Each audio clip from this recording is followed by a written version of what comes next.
तो दोस्तों SSC CGL 2026 के अंदर एएसओ सीएसएस के लिए आपको ऑल इंडिया में कितना रैंक लेकर आना पड़ेगा दोस्तों। इससे पहले कितने रैंक पर दोस्तों एएसओ सीएसएस में सिलेक्शन हुआ है, कैटेगरी वाइज डाटा दोस्तों मैं आपको दिखाऊंगा ताकि आपको एक एहसास सा हो जाए कि हाँ यार इसके आसपास मुझे जो है ऑल इंडिया में रैंक लेकर आना पड़ेगा। जो भी अभी आप मॉक टेस्ट वगैरह लगा रहे होंगे तो आपको जो है रैंक वगैरह पता लग रहा होगा, ठीक है। तो उसके हिसाब से फिर आपको पता लग जाएगा कि हाँ मुझे इतना रैंक लेकर आना ही पड़ेगा, ठीक है। तो वैकेंसी चार्ट भी थोड़ा सा मैं आपको दिखाऊंगा। ये दोस्तों लेटेस्ट आरटीआई का रिप्लाई आया है सीबीएन की तरफ से, जिसमें यूडीसी में दोस्तों 2 वैकेंसी बताई है, सब इंस्पेक्टर की 10 वैकेंसी हैं और इंस्पेक्टर की दोस्तों 0 वैकेंसी है। ये दोस्तों सीबीएन की सेंट्रल ब्यूरो ऑफ नारकोटिक्स, ठीक है, जिसमें आपको यूपी एमपी और राजस्थान के अंदर ही पोस्टिंग होती है। 2400 ग्रेड पे की दोस्तों दोनों नौकरी हैं और ये 4600 ग्रेड पे थी। पिछली बार भी दोस्तों 4-5 वैकेंसी आई थी। इंस्पेक्टर में ज्यादा वैकेंसी दोस्तों नहीं रहती हैं, ठीक है। तो यूडीसी और सब इंस्पेक्टर की ये वैकेंसी दोस्तों आ चुकी है। इन सभी वैकेंसीज को मिलाकर दोस्तों जो है आपकी 9055 वैकेंसी हो चुकी है, ठीक है। आपको दिख रहा होगा इनकम टैक्स इंस्पेक्टर की 515 वैकेंसी है, ठीक है। ओएस की 368, टीए कितनी है, ठीक है। और यही वैकेंसी 515 से दोस्तों एक भी वैकेंसी आपको ज्यादा कहीं नहीं मिलेगी, ठीक है। अभी दोस्तों इसको मैं बस ऐड करने वाला हूँ इसके अंदर भी बहुत जल्दी, नेक्स्ट इस वीक में। तो जीएसटी इंस्पेक्टर की दोस्तों सबसे ज्यादा वैकेंसी इस बार जीएसटी इंस्पेक्टर की वैकेंसी है, आपको 2369 वैकेंसी है, ठीक है। तो सारी वैकेंसीज को मिलाने के बाद दोस्तों जो आपका 9055 वैकेंसी आपकी निकल कर आ रही हैं। और ओबीसी की भी दोस्तों बहुत अच्छी वैकेंसी इस बार देखने को मिल रही है। 3700 में से यानी कि 3700 अगर यूआर की हैं तो 2200 वैकेंसी ओबीसी कैटेगरी की है, ठीक है। तो ओबीसी वालों के लिए दोस्तों बहुत अच्छा सुनहरा मौका है इस बार, ठीक है।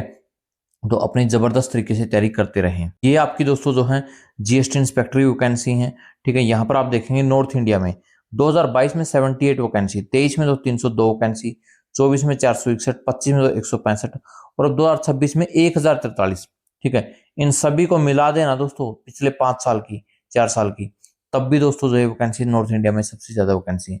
यानी कि इस बार दोस्तों मौका हाथ से नहीं जाना चाहिए जीएसटी इंस्पेक्टर का, ठीक है। तो यूआर कैटेगरी की दोस्तों 395, यहाँ पर यूआर कैटेगरी 302 थी, सारी मिलाकर के भी अकेले यूआर कैटेगरी इतनी अच्छी वैकेंसी है, ठीक है। तो यानी कि इस बार दोस्तों जो बढ़िया तरीके से अपने जो है टेस्ट वगैरह लगाते रहो, ठीक है। अभी मैं आपको रैंक बता देता हूँ।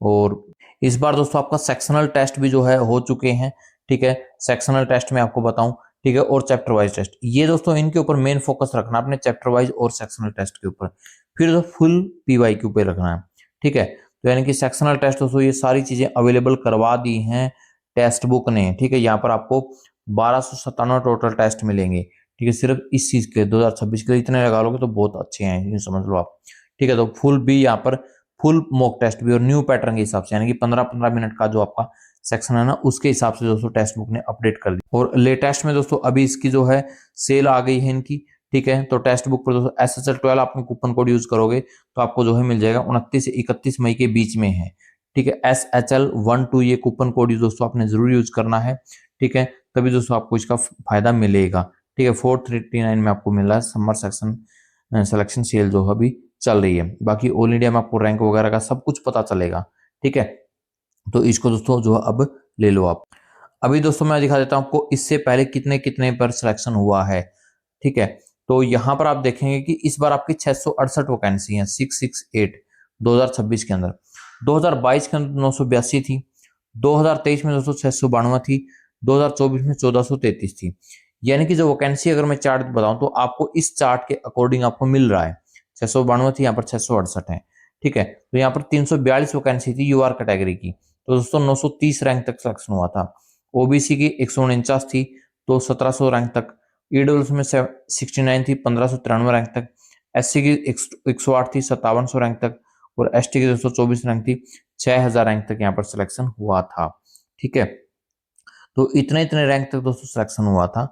यानी कि एससी और एसटी का तो क्या है ना कि इनका डिपेंड करता है कि आपकी ऑल इंडिया में कितनी वैकेंसी हो, उसके हिसाब से रैंक वगैरह कम ज्यादा होता रहता है, ठीक है। तो कट ऑफ का मार्जिन आप देख सकते हैं यहाँ पर दोस्तों जो है 18 नंबर का यहाँ पर मार्जिन था, ठीक है। यहाँ पर आप देखेंगे दोस्तों वही 15-18 नंबर का मार्जिन था, ठीक है, SC ST में। और यहाँ पर SC और ST में तो 5-6 नंबर का, ठीक है। तो इसके हिसाब से दोस्तों आप जो आइडिया लगा सकते हैं, ठीक है। तो कोई बहुत इतने यानी कि 15-20 नंबर का, यानी कि 20 नंबर का मतलब ये हो गया कि आपके 5 के क्वेश्चन, ठीक है, एक तरह से या 6 के क्वेश्चन। तो अभी 2026 का सिनेरियो दिखा, ये मैं आपको एक रफ आइडिया के तौर पर आपको बता रहा हूँ, ठीक है, क्योंकि चीजें थोड़ी बहुत और चेंज होंगी जब सभी डिपार्टमेंट्स की आ जाएंगी। तो 268 है, 1000 रैंक तक सिलेक्ट दोस्तों आपको लेकर आना है, यानी कि एक रफ आइडिया मैं आपको बता रहा हूँ। ये 1800 रैंक तक 66 में दोस्तों, 1600 रैंक तक 139 में 8000 और 70 10,000 रैंक, इतना रैंक दोस्तों आपका ऑल इंडिया में भी जो चल रहा है, तो आपका दोस्तों एएसओ आपको मिलने के हाई चांसेस रहेंगे। ठीक है, ये आपका तो यूआर का है, ये ओबीसी का, ये ईडब्ल्यूएस का, और ये नीचे एससी का, और ये फिर एसटी का। ठीक है, टोटल 668 वैकेंसी आपकी है। ठीक है, तो यहाँ पर आपको और अच्छे से पता लग रहा होगा कि इतना रैंक आपको लेकर आना पड़ेगा। ठीक है, 2023 में दोस्तों टोटली 7000 वैकेंसी थी, इसलिए आपको रैंक दोस्तों एससी और एसटी का कम दिखाई दे रहा है। अभी आपको पता कि 12000 वैकेंसी ऑलरेडी पता लग चुकी है, और ये वैकेंसीज जहां तक मुझे लगता है डेफिनेटली इंक्रीज होंगी, क्योंकि इसके अंदर पीएससी की वैकेंसीज इनको इन्होंने इंक्लूड नहीं की है। ठीक है, तो इसलिए कह रहा हूँ कि ये इंक्रीज होने के हाई चांसेस रहेंगे। बाकी दोस्तों समय और वक्त बताइए। और दोस्तों दिल्ली पुलिस के अंदर ये प्रमोशंस वगैरह का ये आप देख सकते हैं, कैडर रिस्ट्रिक्शन। और दूसरी एक चीज और बता देता हूँ मैं आपको दोस्तों, ठीक है, ये ईडी में दोस्तों जो है आया है अभी एक रिसेंटली चेंज, ठीक है, जिसके अंदर एईओ की पोस्ट को दोस्तों जो है इंक्रीज कर दी है। यहाँ पर आप देखेंगे कि 425 से 803 वैकेंसी दोस्तों यहाँ पर कर दी है इन्होंने। ठीक है, 425 से 803। ठीक है, तो यानी कि कुछ वैकेंसी दोस्तों इसके अंदर ज्यादा ही आएंगी ईडी के अंदर, जो कि पहले 10-20 आए वैकेंसीज आया करती, 50 आया करती, तो अब ये वैकेंसी दोस्तों आपकी इंक्रीज हो सकती हैं। अपने इस टेलीग्राम चैनल को दोस्तों ज्वाइन कर लो, यहाँ पर आपको सारी अपडेट्स मिलती रहेंगी। ठीक है, ये दोस्तों मैंने डाल रखा जैसे कि, ठीक है, और बाकी भी दोस्तों सारी अपडेट्स सीजीएल और 25 के डीवी दोस्तों स्टार्ट हो चुके हैं सेकंड वीक ऑफ जून से, यानी कि स्टार्ट होंगे। ठीक है, तो ये दोस्तों यहाँ पे डाल रखा, बाकी सारी अपडेट्स रेलवे की या RTA का रिप्लाई दोस्तों जो है बताया था। ठीक है, यानी कि ये AAO के बारे में दोस्तों बता रखा है। AAO के बारे में भैया अच्छे से सोच समझ कर तैयारी करना, AAO की पहले बता रहा हूँ, ये पढ़ लेना है जो मैंने लिख रखा है यहाँ पे। ठीक है, चैनल को सब्सक्राइब कर लो भाई, जो भी डाउट्स आप कमेंट सेक्शन में कमेंट कर देना। Thank you.